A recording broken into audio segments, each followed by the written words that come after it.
Omari, welcome to Germany. Come a little bit here. Thank you. Yes. This is your applause. How do you feel? A little overwhelmed. That's good. Yes. Have you been here before to Germany? No, this is my first time in Germany and first time in the European continent.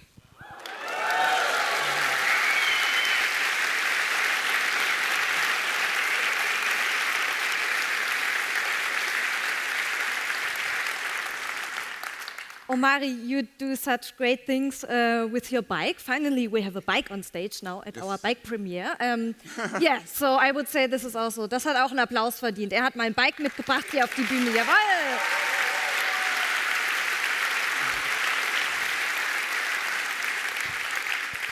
How long did you practice for those tricks you just did?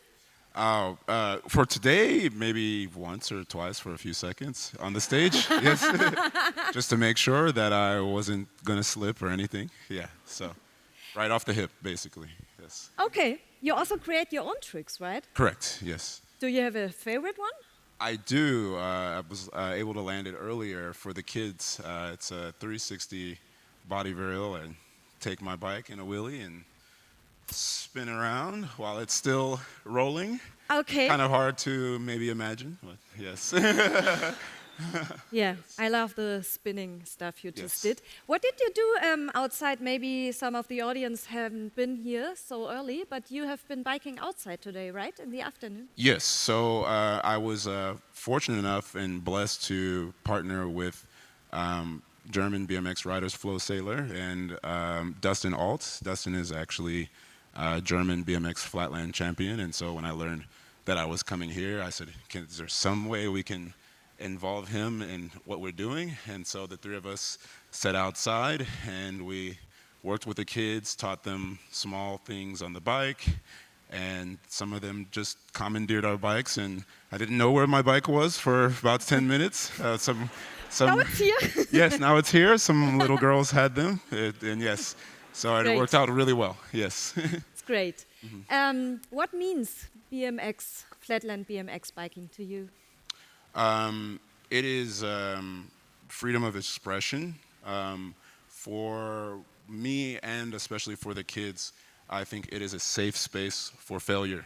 Oftentimes, as a student, or even in life in general, everything is capitalistic and transactional and numerical, and sometimes that does not give us the opportunity to just be and just like our guests before say, just be comfortable enough to try and fail something until you actually get it. And so this is not only a machine but a psychological space that can promote a lot of growth and healing.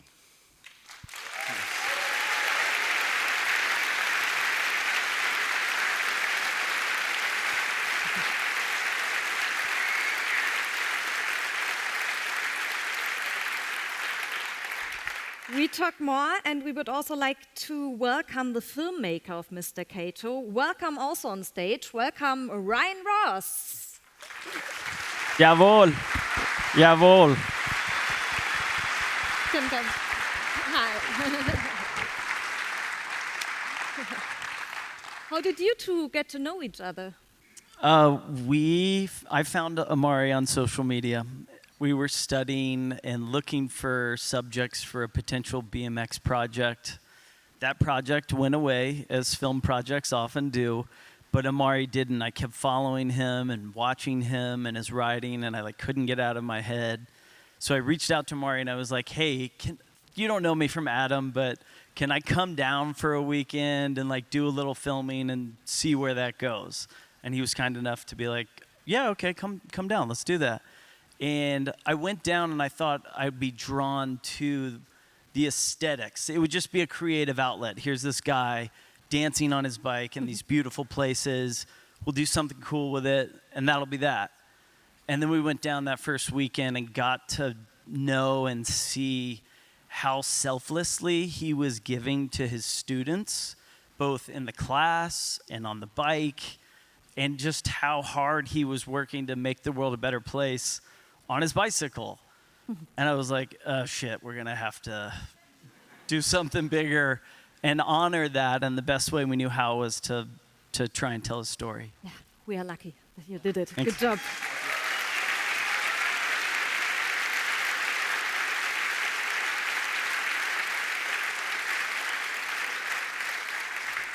Omari, to what extent do you notice a change in the kids when you teach them how to bike? This is not to speak ill of my students, president former. The participants in the bike club were some of the most behaviorally challenged, academically challenged. I had one student who English was his second language. He was also dyslexic. So school is just a very steep hill. And so, giving him the BMX bike, it was not only a safe space for failure, but an opportunity to give him a chance where he can succeed, a place, an equitable place. And so there was a change not only in the students, but in the school. You see the kid struggling, you only see them as this number, metric, test scores, literacy rates, behavior. You're asking not to get on a soapbox. We're asking very young children to sit in a box and be compliant for 8 hours, irregardless of if we're properly supporting them. And so when they saw that Joseph can do a 360 bar spin, they're like, Joseph, we've seen you. We know what you can do. We think maybe you can do a little bit more in the classroom. and so there a lot of different things happen. Leadership. I had one student, he said, hey, mister, I don't want to ride today, but can I just help the other kids? Is this something that he would feel comfortable doing in the class? No. And so I was able to use the bike as an opportunity to boost their confidence, even in things like that, not just performance, but are you confident enough to lead another person? So, yes. Great.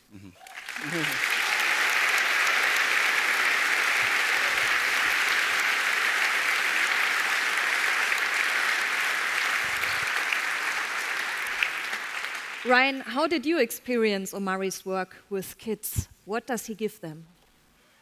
Oh my gosh, you're gonna make me cry. Yeah, you're allowed to cry. I think it's funny. We thought we were making a bike film, and then I think we made a film about fatherhood in a way.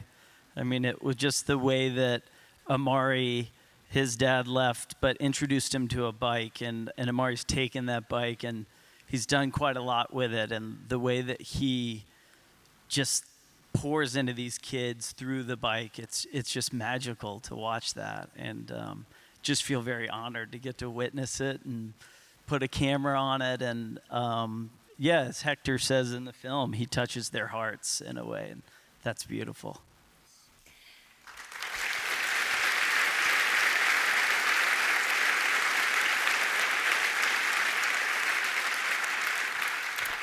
Omari, not a lot of kids are doing actually flatland BMX. How can we make it more attractive for kids? So we've talked about this. It is like for the sport, essentially an existential crisis. I am one of I made the statement in the video, in the documentary, that I was 27. I'm the youngest competing pro. It has been more years than I'd like to admit, and that has not changed. So I think the first thing is exposure to the sport.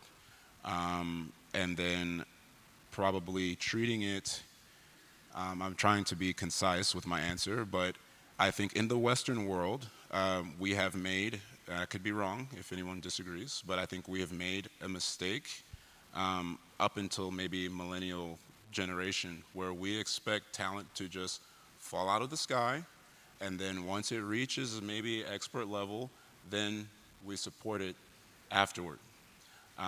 We as a sport, and even as a community, as countries, we cannot expect children to just automatically be interested, be disciplined, and stick to a sport. So we have to really be very conscious about not only talent acquisition, but retaining that talent. And so we have to coach it like as if it's Little League football or soccer. And then the next thing that is a much bigger issue, but we need to have affordable equipment. There's plenty of parts that are made for the big guy like me. Half of this bike is titanium. What's crazy is these titanium parts are actually easier to find than a child's size flatland bike. And that is a problem that is a little bit bigger for the industry. And I would say that even though the majority of us in the room are not BMX flatlanders, what you can say about any marginalized group is any issue that a marginalized group has is going to be indicative of the problems that the entire industry is having. We know that, thank you, Focus, for presenting the, yes, the shameless plug, Focus, go Focus. Yeah, Focus But bikes. the Focus. industry, I was a sales rep for a couple of years in the bike industry. I was a mechanic before I was a teacher. And so I know the other side of the industry, we have a problem. We cannot expect 30 and 45-year-old people to continue saddling the interest and the economy of the bicycle industry.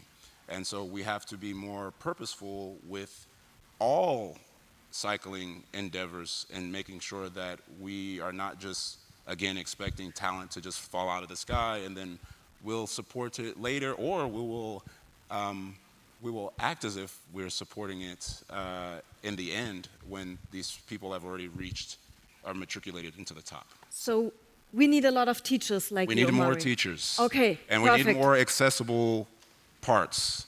We do not need more $5,000 mountain bikes. We need... Okay. We don't. Can you make a $600 mountain bike with good geometry? Can you make a $300 BMX bike with good geometry? If they stick to it, they trash it, cool, then we give them the $5,000. Okay. Thank you. Sorry. Thank you.